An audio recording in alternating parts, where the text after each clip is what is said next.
Oh, I wonder. Comic book creators are reacting to President Trump's coronavirus infection.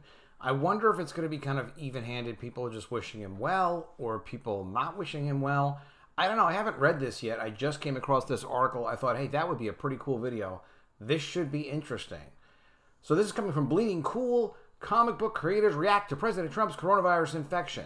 At times like this, the world turns to the wisest of souls for their counsel on the matter of the day. I don't know if these are the wisest of souls, but this is from the article. So comic creators are reacting. Let's see what they have to say. Before we do, definitely subscribe to this channel. Click the bell for notifications so you can be updated when I release a new video.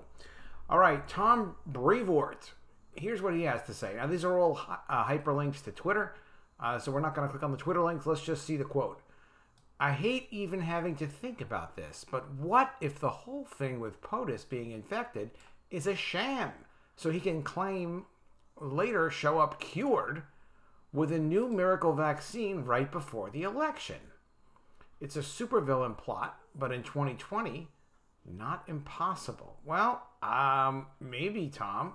Interesting. Maybe just wish him well. What the heck? Just wish him well. We wish everybody well that's sick, and then we'll fight it out with them if we want to fight it out with them politically in that arena. Justin Jordan says, I do actually believe he tested positive. While he's a grifter, I don't believe he's psychologically capable of admitting weakness, especially about this, and not being able to do his rallies and press conferences.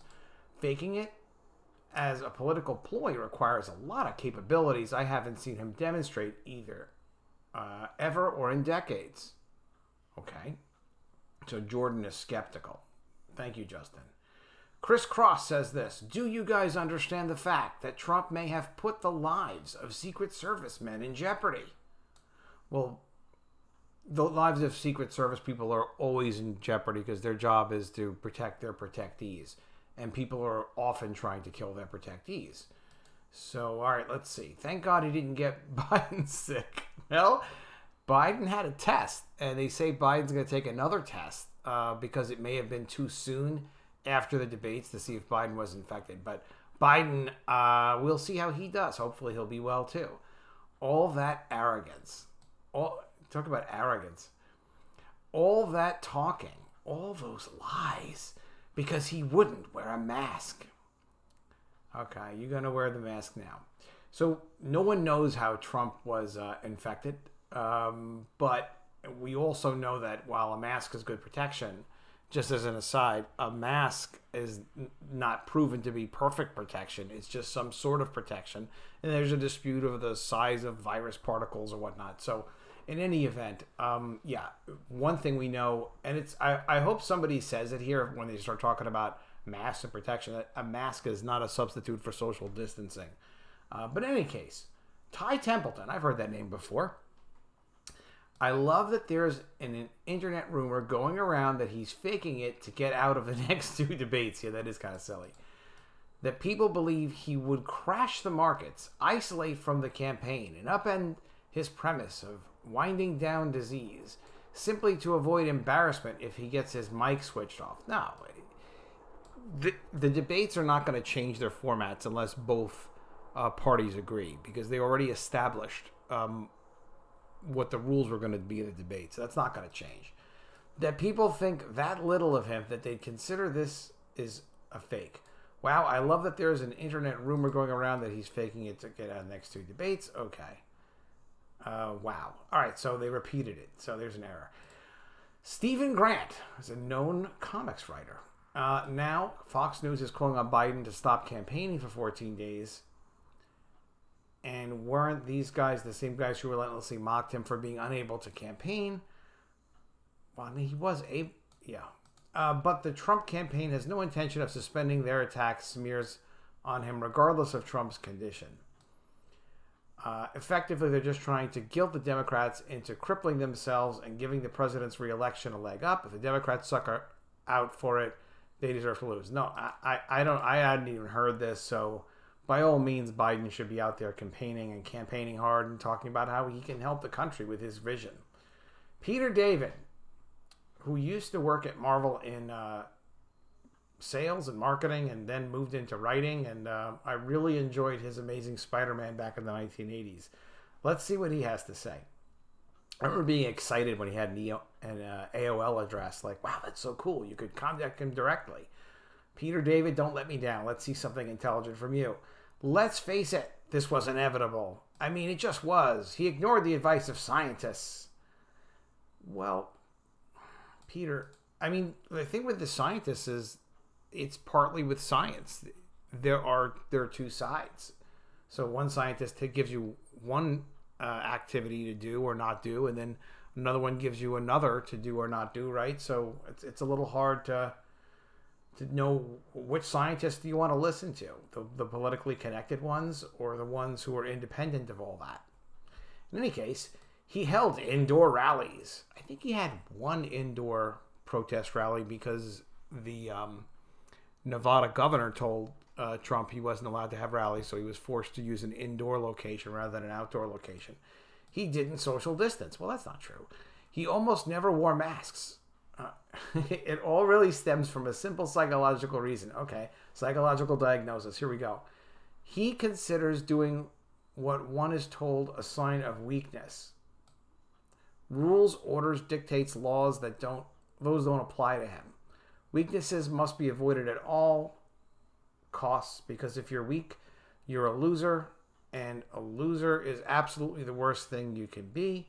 Better to die than to lose. Now we see if he gets his wish. Interesting. Luigi Novi says, having had it myself, I've seen my father intubated when he was hospitalized with it days before it killed him.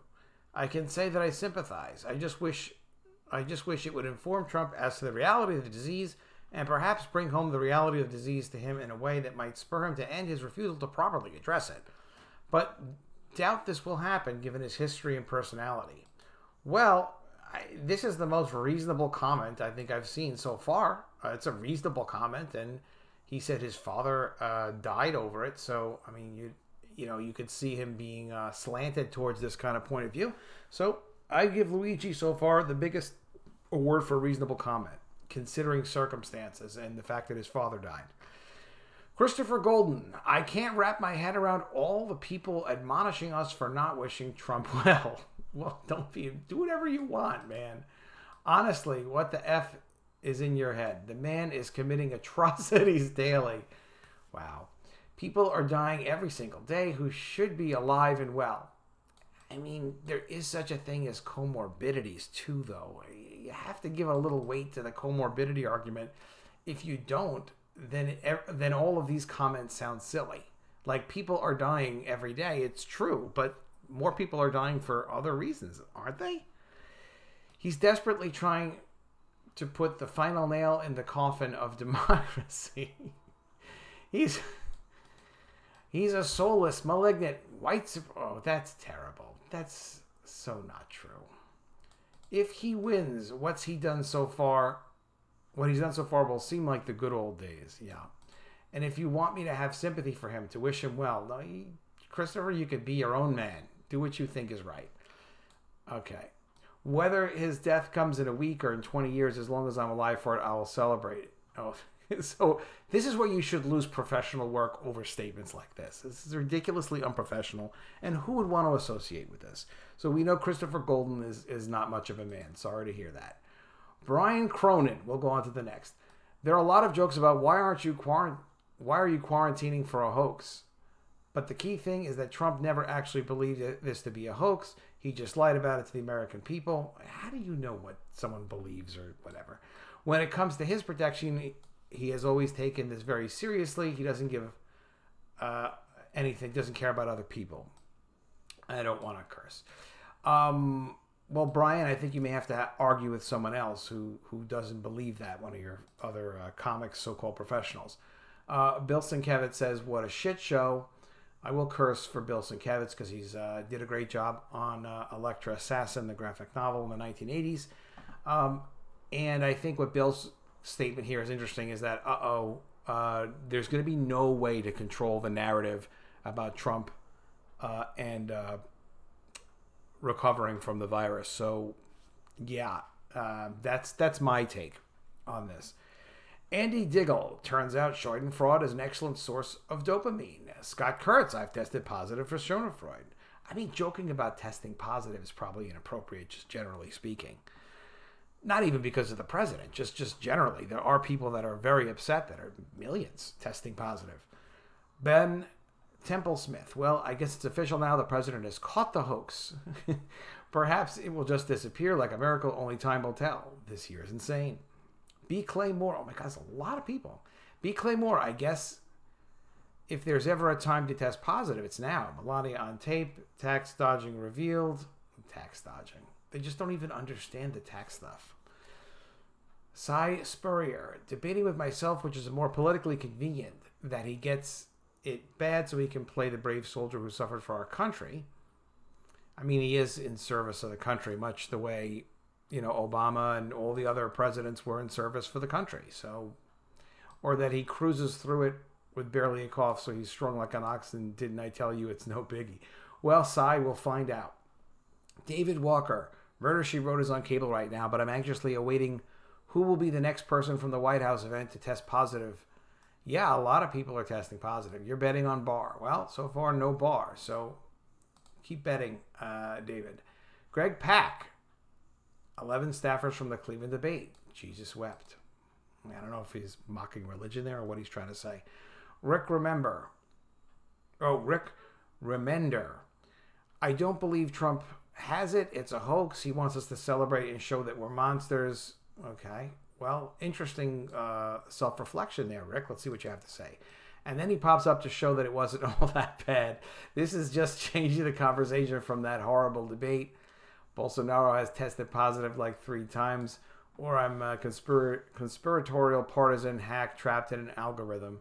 One of those. Yeah, Rick is confused. A lot of people are confused about what to say so that it resonates as negative but doesn't affect them. They're having a hard time. Jerry Dugan, of course he has it. The virus is the only thing Trump ever worked to get. Like, well, probably anyone could get the virus easily if you tried. He lied about it. He aided and spread it and mocked Biden's mask of the debate. Well, Biden wears a mask excessively. Vote, oh, that's a terrible thing to say. Vote this person out of office and take back the Senate. As someone who's had family members die of cancer, you can't call people cancer, Jerry. It's very inappropriate. Gail Simone. Let's see what the wise Gail Simone says. From Gail Simone. It's very telling that at least 3 majorly bad news stories hit at the same time for the president, including an unhinged and humiliating debate before. Oh, he destroyed Biden in debate. That's obvious. And even his supporters are immediately skeptical when he announces he and the First Lady tested positive. Everywhere I look, on both left and right news sites, they simply accept it as modern reality, that his word carries no meaning whatsoever. It's disturbing how normalized it's become. Yeah, okay. So she has nothing to say. Mark Brooks says, I'm going to watch King Ralph. It seems appropriate for our current situation. You know what? I've never seen King Ralph, but maybe it's good. It could be funny. Tell me what you think in the comments below. Do you think these are how creators should be comporting themselves? Would it affect you if you're in a position of hiring or working with a creator in the future? Would you see comments like this and think to yourself, man, this guy's pretty crazy, or this gal's all for a rocker? We'll see. We'll see. They are SJW comic creators, the best I can tell. So it's a little unfair to just make them general comics creators. I think just generally people are people, and they understand if somebody's not well, they want them to get well, because we're all human beings and we never want to not be human beings. I do think Trump will make a full recovery. We'll see what happens. Of course, I wish him well. All right. Definitely let me know what you think in the comments. Subscribe to the channel. Click the bell for notifications. And if you want to support my work, you can do it at collegeofthedead.com. Check out College of the Dead Graduation Day. There's an amazing video trailer on there by Ted Zagaro. He did an amazing job on it. See what you think of it. And also go to epicmermaids.com and sign up to get on the email list for The Mermaids. So I can send you an email when this amazing Game of Thrones with mermaids type of mashup graphic novel series launches. I will see you again soon with another video, and if I don't see you, I will miss you.